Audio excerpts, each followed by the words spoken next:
지금까지 오랜 시간 동안 북이스라엘의 역사와 남유다의 역사에 대해 번갈아 가면서 공부해왔어. 사실 교재, 책에 없는 내용도 자세하게 많이 다루었어. 북이스라엘에 대해서는 앞으로 2번에 걸쳐 북이스라엘의 멸망의 과정, 그 상황에 대해서와 그리고 북이스라엘이 멸망한 이유에 대해서 공부할 건데, 이번 시간에는 북이스라엘의 멸망의 과정, 어떻게 멸망했나에 대해 공부할 거야. 먼저 예후 왕조의 최후에 대해, 그리고 살룸과 므나헴은 어떻게 왕위에 올랐는지, 부가이야, 베가, 호세아는 어떻게 왕위에 올랐는지에 대해 살펴보도록 할 거야. 여로보암 2세가 죽고 난 이후 북이스라엘이 멸망할 때까지 남은 30여 년 동안 계속된 역성혁명으로 6명의 왕들이 왕위에 오르게 되면서 정치적으로 매우 혼란한 상태가 지속됐어. 반면 북이스라엘의 가장 위협적인 존재였던 아수르는 디글랏 빌레셋 3세, 살메네셀 5세, 그리고 사르곤 2세가 이어서 매우 안정적으로 아수르를 통치했어. 북이스라엘은 여로보암 2세 다음으로 그의 아들 스가랴가 BC 753년 북이스라엘 제14대 왕으로 등극하지만 열왕기하 15장 10절에 야베스의 아들 살룸이 그를 반역하여 백성 앞에서 쳐 죽이고 대신하여 왕이 되니라 라고 살룸이라는 사람이 역성혁명을 일으켜 스가랴는 왕위에 오른 지 6개월 만에 죽게 되고 살룸이 북이스라엘 제15대 왕이 돼. 이로써 열왕기하 15장 12절에 여호와께서 예후에게 말씀하여 이르시기를 내 자손이 4대 동안 이스라엘 왕위에 있으리라 하신 그 말씀대로 과연 그렇게 되니라 라고 과연 예언하신 대로 성취되었다고 했는데, 이는 하나님께서 열왕기하 10장 30절에 여호와께서 예후에게 이르시되 내가 나보기에 정직한 일을 행하되 잘 행하여 내 마음에 있는 대로 아합의 집에 다 행하였은즉 내 자손이 이스라엘 왕위에 이어 4대를 지내리라 하시니라 라고 예후에게 말씀하신 대로 1대 예후, 2대 여호아스, 3대 요아스, 4대 여로보암 2세, 5대 스가랴의 죽음으로 약 95년여 만에 예후 왕조가 끝이 나게 된 것을 말한 거야. 예후 왕조가 통치하는 이 기간은 북이스라엘 200년 역사 중 거의 절반에 가까운 기간으로 북이스라엘 역사상 가장 안정적이었고 가장 꽃을 피웠던 기간이었어.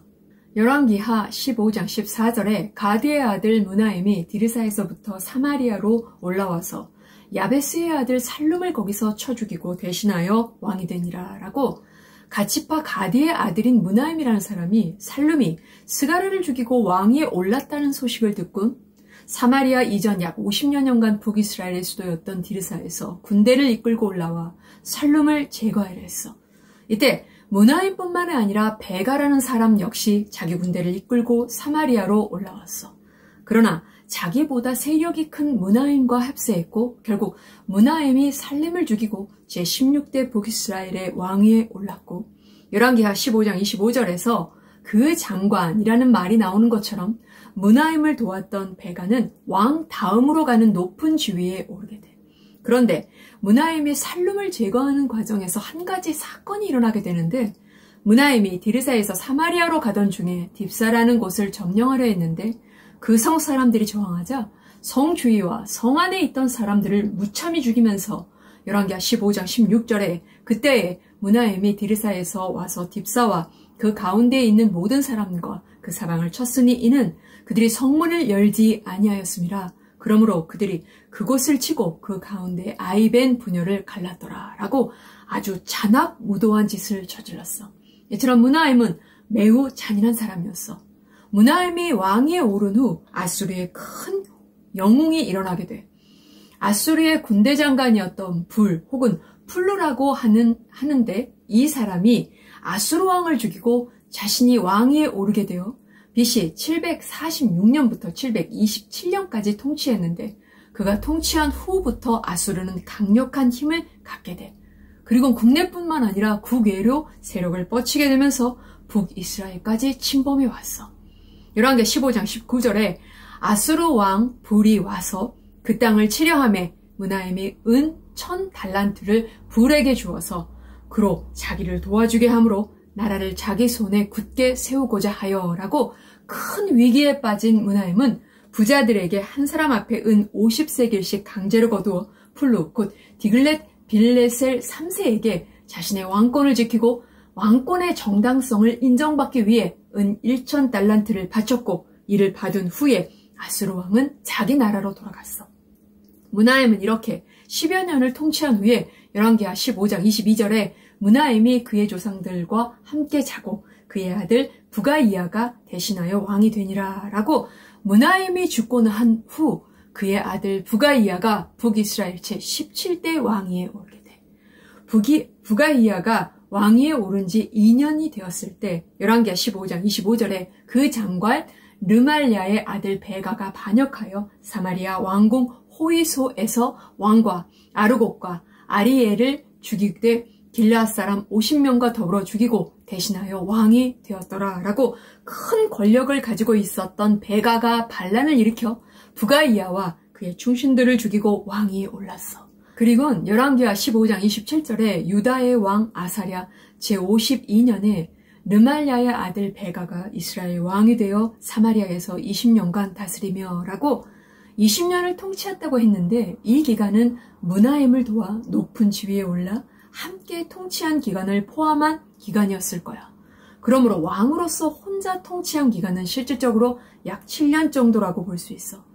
이처럼 베가는 므나헴이 죽고 난 후 부가이야가 통치하는 기간 동안 호시탐탐 왕위를 노리다가 결국 반란을 일으켜 북이스라엘 제18대 왕위에 올랐던 거야. 베가가 통치하는 기간 중 큰 사건이 일어나게 돼.